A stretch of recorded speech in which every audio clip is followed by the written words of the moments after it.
Now, a very strong warning has come from former Senator AKPABIO that the Nigerian Senate, under the leadership of Godswill AKPABIO, is pivoting towards the kind of imperiousness that this country hasn't seen in decades. Senator Abba alleges that Mr. AKPABIO has hatched a vision of a personal empire in which he is the tribune, a world in which raw power, not the principles of democracy, holds sway. And the centerpiece for this vision, according to Senator Abba, is the presidency, which he says the Senate now operates under as a unit and has lost its place as an independent arm of government. The senator from Adamawa State also accuses the Senate president of a kind of vengeful vindictiveness, especially in the context of the Natasha Akpoti-Uduaghan sex scandal. He urged Mr. AKPABIO to submit himself to a proper investigation and to stop targeting senators who oppose him. Unless Mr. AKPABIO is reined in, he warns he could pose a threat to President Tinubu's administration because his actions are taking a sledgehammer to Nigeria's democracy. So how much does all this lay bare some of the more serious concerns that have been expressed about the Senate and its president, and how much of it is pure politics without a scintilla of truth, as one lawmaker put it? Well, for more on this, I'm joined now in the studio by the former senator from Adamawa State, AKPABIO. Thank you very much indeed for coming in. Good to see you. Thank you, Mr. Charles. Talk about a scathing criticism. I mean, and that's putting it mildly. How has it come to this? Because, I mean, the way you describe it, it sounds like the Senate leadership has gone stark raving bonkers. Yes, it is. Even the word that I used them for maybe for lack of more serious words to use. So it's worse than you said? Yes, it is worse according than I said. to you? Yes. Now, let me start about myself as a person. Remember, in this very studio, I accused AKPABIO of one of the people who come together to say that I was out of the Senate. Because when the 10th Senate, when I won election to the 10th Senate, I became like a de facto DG campaign to Senator Abdulaziz Yari. In this very place where we are in Telescope Hilton, AKPABIO came to my hotel room around 2 a.m. and pleaded that I should work for him. And I told him that I will not work for you because I'm already committed to Senator Yari, and these are my reasons. However, I wish you good luck. And he came, he said he's a Christian like me, I shall vote for him to balance the Muslim ticket. And I told him, the testimonies I heard from the people of the 8th Senate wasn't a good one about you. And I told the Vice President when the Vice President called me to work for you, so I will not work for you. And one day they said there was a meeting in room, in floor 4 of Transcorp Hilton, and they were dashing out $10,000. I told him I will not collect the money. Now, after the election, one of these days we were in his house, and we had a lengthy discussion. And he started taking me around the house, and he said, "Do you know that I have a chapel in my house?" I said, "Wow, you have a chapel here." I said, "Let me see." We went there and he showed me the chapel. And in the chapel, he told me that, "You know, you are my brother." I said, "Yes." He said, 5 senators will leave the Senate. He said, 5. I said, "How did you know?" He said, "I'm the Senate president. I know 5 senators are leaving." And truth what AKPABIO said, 5 of us left. You had no idea you were one of them. I was no idea that I was penciled for removal myself. So, when I was in the Senate, I traveled to Kenya on a parliamentary assignment. I spent my own money, about $14,000. I submitted paper for reimbursement. They refused to pay me till this very day. Before I was removed, I already obtained Angolan visa to represent the Senate at the IPU conference in Angola. The practice has been, even if you're not a senator or a member of our House of Representatives, as long as you are enough inter, you are representing the country. In fact, former senators or former members of the House of Reps still represent Nigeria until new people come in and inaugurated. He told me back from the airport. That is AKPABIO. My salary for that month, I was moved on the 19th by federal government rule of engagement. After 15th, you'll be paid your full salary. My salary, I was moved on the 19th of October. My salary was not paid for that month on the orders of AKPABIO. And let me tell you one worst thing that he did. There are 109 senators. Now, 5 of us were removed. 2 left. Umahi left to become Minister for Works. Gaidam left to become Minister for Police Affairs. Now, making 7 senators left the National Assembly. Out of the 7 senators who left, AKPABIO sent their official cars to their houses. Every senator that was removed from the Senate got their own official vehicles, leaving only Senator Abba alone. Senator Darlington got his own. The 2 senators from Plateau, the other Senator Ohere, the 4 of us removed by the court, they all got their own. And the 2 that left before me, that I screened them to become ministers, because they come for screening, and then I screened them as a senator. They also got their own car. They left before me, yet they got their own car, leaving me out of the 116 senators sworn into the 10th Assembly. Because I challenged AKPABIO, I was the only senator that they refused to give him the car. That is the vindictiveness of somebody called AKPABIO. Well, it sounds very personal, doesn't it? I mean, of course, for you, it's pretty much personal. I mean, so this is your payback then, is it? No. I don't pay back. I am just trying to, I laid a foundation so that I will come to the Natasha issue. Well, we're going to come to that. We're not there yet. Let's finish with your allegations and your accusations against Mr. AKPABIO, because one of them is that you said he's running the Senate like a personal empire. Yes. Targeting senators who oppose his views, and you suggest that you're one of them. Yes. And you say that, as I said, you yourself have been a victim of those actions. Definitely. And this is one of the incidents, or one of the sort of the, the problems that you're talking about. Yes, and then let us look at Senator Abdul-Ningi. Senator Abdul-Ningi was the chairman of the Northern Senators Forum, and I was the treasurer of the Northern Senators Forum. So as the treasurer, as a matter of fact, I was slated to become the secretary of the Northern Senators Forum. But because Abdul-Ningi and Senator Abba, we are from the Northeast, and we said, let's take this secretary position to another person from another zone. So I became the treasurer of the Northern Senators Forum. And Abdul-Ningi came out to say, this don't the budget will be passed. And it has been increased by so figures. Before you need Jack Robinson, Senator Abdul-Ningi was suspended from the Senate for 3 months. And let's look at Senator Ndume. Ndume was the DG to AKPABIO. When Senator Ndume came out to say things are not run properly here, what happened to him? He was removed as the chief whip of the Senate, stripped of his position as the vice chairman of the Senate Committee on Appropriation, and then be thrown away. What vindictiveness do you want? And I look at it.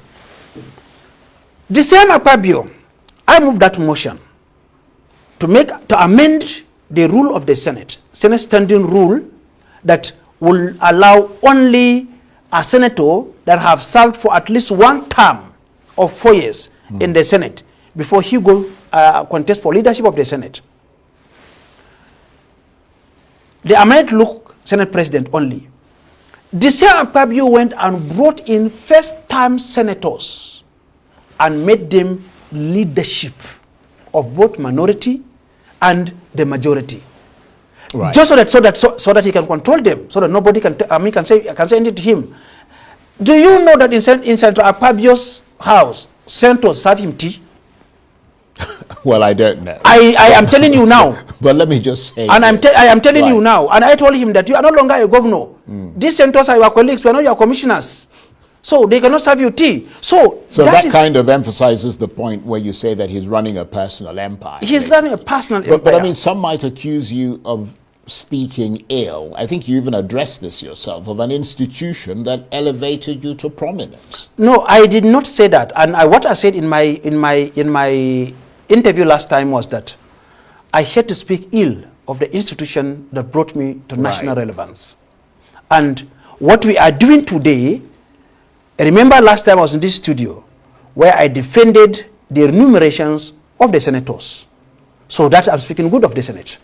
And what we are doing now, all former senators that have been there since the time of Shagari, we are not happy with the level of the integrity of the Senate that have been washed down.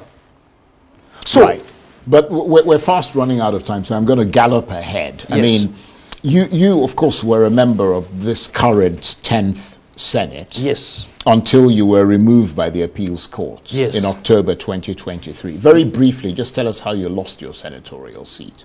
I lost my senatorial seat through judicial banditry, because there's no law that back what happened, and I believe the judge know what she did, and that's why she had to send Senator Ken Inamani to come to my house to come and beg me. And it's true, Ken Inamani is still alive.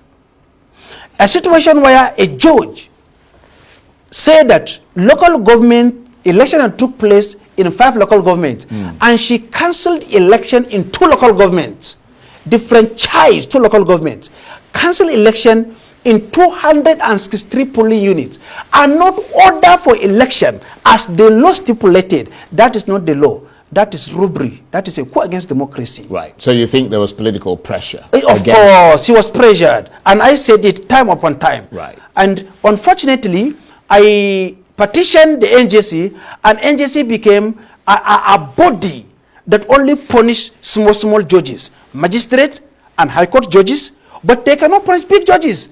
And that's why I'm supporting the bill that should dismantle NJC. They are doing nothing. I have letters from the NJC in my hand. They are doing nothing. And I'm advocating for that same bill in the House of Reps, that the NBA should be the one who will discipline judges by passing a vote of no confidence on erring judges. Right. Now, you yourself, of course, you're not free of some of this damaging scandal that you talk about. I mean, because you went through a pretty damaging one when you were in the Senate. I mean, didn't you? Yes. You were sort of mired in that controversy when you were captured on video, slapping the owner of an adult toy shop. It's not so.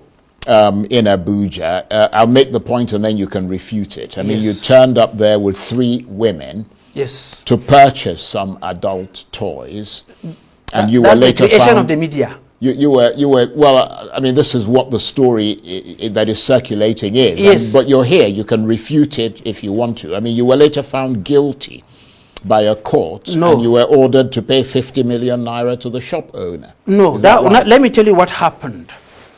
What happened was that before I became a senator, a situation happened. Before I became a senator, something happened. And it was a case of people fought. Some ladies fought, not in an adult shop, but rather a candy shop that's separated into 2. At this side, they sell candy for birthdays, the cakes, and the rest of it on one side. On the other side, it was an adult shop for women. Right. And I dropped one of my sister with her friend. And when I left, I was told that, I received a call that your sister is dead. I said, died? He said, what happened? They said somebody hit her. I thought maybe it was a car that hit her. I said, did the driver stop? They said, the driver did not stop. It's not a driver, it's a person. I rushed back there, and I met a lifeless body who fainted there, assaulted by her fellow person. And it's not the owner of the shop. The person also came there, and they had an issue. What happened was that they called off the video where the real assault took place on my own sister. And I met a conscious sister lying down, and they brought up where matter escalated. Where you lost your temper. Yes. Right. And we went to court, tried for criminal assault, which is more dangerous than just paying damages here and there or whatever. And we requested for the original video to know what happened. And the judge found me not guilty. However, there's a pressure on government. They want to continue to be taking money from here and there, and the rest of it. And They said they are suing for damage. What damage? I never appeared in the court. I only heard that there's a case at the Federal High Court where they say they charge me for whatever, so there should be exemplary damage because my name is a senator. I should pay 50 million naira for fighting, and I appealed the case. So the matter was before the magistrate court, and I won the case. Right.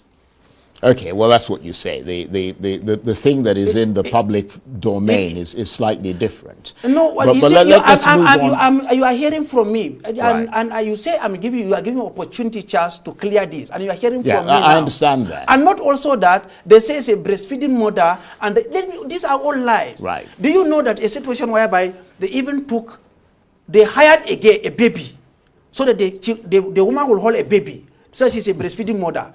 They borrowed a neighbor's baby and claimed to be breastfeeding. And well, when this it all sounds discovered, monstrously complicated, and I mean, yes. we can't sort of get too much into it because the other side are not here and all the rest of it. But let me just say this: you mentioned that the Senate. Let's just return to the Senate president, which is the main focus of this. I mean, you said the Senate president had mishandled the Senator Natasha Akpoti-Uduaghan sexual harassment allegation affair. Yes. How so? Briefly, because we're almost out of time. Now, briefly, in the 8th Senate, I have the video and I can send it to you. Senator AKPABIO had a serious verbal exchange with the Senate President Bukola Saraki over change of Senate seat. He was not suspended.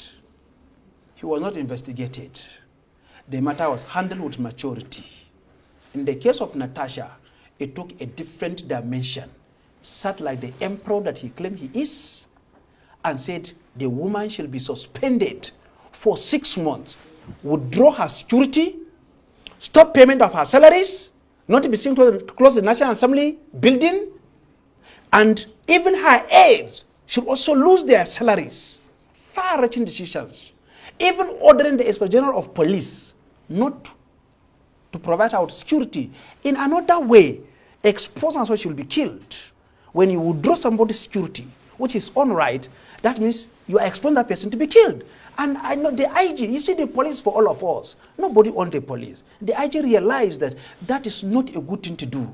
Because if they had tomorrow that Natasha is killed, something will happen that we don't pray it happen.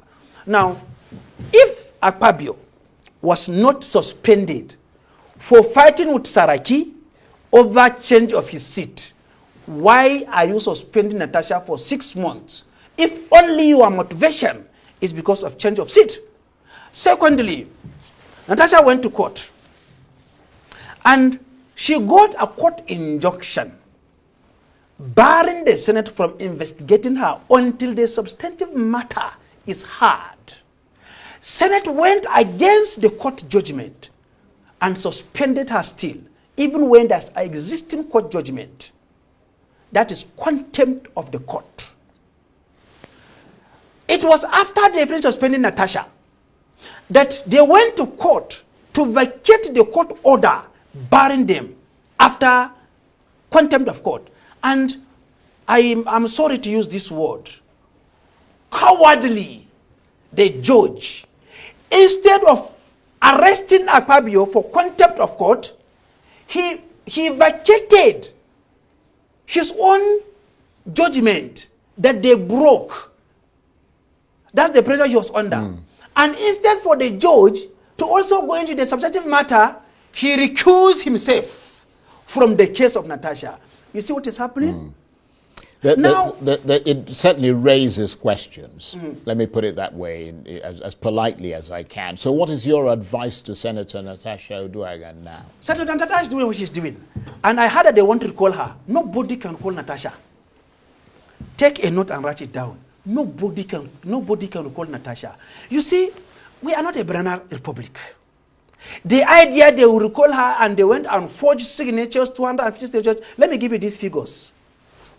The registered voters in Kogi Central. Very briefly, we've got about a minute left, unfortunately. The registered voters in Kogi Central is over 500,000 registered voters. Section 69 of the 1999 Constitution said that you must have more than half of registered voters before they recall you. They got 250,000 signatures and submitted to INEC. And the law says that they must have 250,000 plus people who appeared for referendum to return her. Now look at the 2023 election. The voter turnout on the national scale is just 27%. The vote that Natasha got to take her to the Senate is 54,000. Her opponent, closest one, got 52,000. LP, NNPP, and other people, all the votes of 2023, it's just 106,000. That is representing 22.1%, 21.2%. Now, if the whole vote of Kogi Central for PDP, APC, Labour Party, NNPP is just 21%, that is 106,000. Why would they manufacture a 50% vote? That is over 200,000 people to recall Natasha. It's just to keep her busy. They cannot recall her. My advice to her is that she should continue pressing her own and be sincere, be truthful, and stand firm against dictatorship. Well, I have to say it's been very interesting talking with you. Thank you very much indeed for taking the time to come in. Ishaka Abo is a former senator from Adamawa State. Thank you very much indeed. Thank you so much, sir. That's it for this edition of Arise Prime Time. Join us again tomorrow from me and the entire team here in Abuja. Bye-bye, and thank you for watching.